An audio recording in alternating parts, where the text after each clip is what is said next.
తెలుగు రాష్ట్రాల్లో గద్దర్ వివాదం మరింత ముదిరింది. గద్దర్కు పద్మ అవార్డు ఇవ్వాలంటూ సీఎం రేవంత్ రెడ్డి చేసిన వ్యాఖ్యలకు కేంద్ర మంత్రి బండి సంజయ్ కౌంటర్ ఇచ్చారు. గద్దర్కు ఏ హోదాలో పద్మ అవార్డు ఇవ్వాలని బండి సంజయ్ ప్రశ్నించారు. ఇప్పుడు ఈ వివాదంలోకి ఏపీ బీజేపీ ఉపాధ్యక్షుడు విష్ణువర్ధన్ రెడ్డి ఎంటర్ అయ్యారు. గద్దర్ను ఎల్టీటీఈ ఉగ్రవాదులతో పోల్చారు. రాజీవ్ గాంధీని చంపిన ఎల్టీటీఈ ఉగ్రవాదులకు పద్మ అవార్డులు ఇవ్వాలని రేవంత్ రెడ్డి రికమెండ్ చేస్తారా అని నిలదీశారు.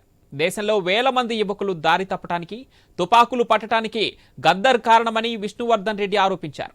బూజు పట్టిన సిద్ధాంతాన్ని తలకెక్కించుకొని అనేక మందిని తప్పుదోవ పట్టించారని మండిపడ్డారు. రాజ్యాంగాన్ని వ్యతిరేకించే మాజీ మావోయిస్ట్ అయిన గద్దర్కు ఏ హోదాలో పద్మ అవార్డు ఇవ్వాలని రేవంత్ రెడ్డిని ప్రశ్నించారు విష్ణువర్ధన్ రెడ్డి. గాంధీ గారిని హత్య చేసినటువంటి ఎల్టీటీఈ వాళ్ళకు కూడా ఏమైనా కాంగ్రెస్ పార్టీ లేదా సోకాల్డ్ రేవంత్ రెడ్డి గారు ముఖ్యమంత్రి గారు రేపేమైనా రికమెండేషన్ చేస్తాడా? గద్దర్ గారికి ఎల్టీటీ తీవ్రవాదులకు పెద్ద తేడా ఏం లేదు.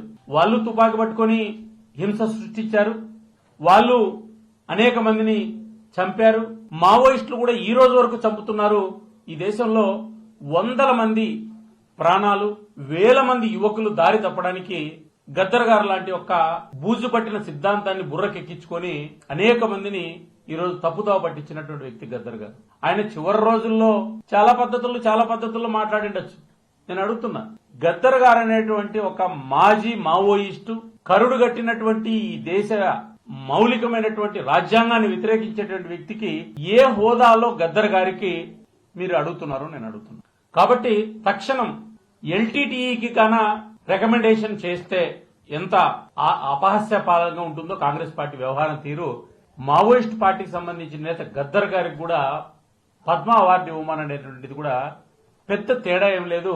రేవంత్ రెడ్డి గారిని నేను సూటిగా అడుగుతున్నా, ఎల్టీటీఈ యొక్క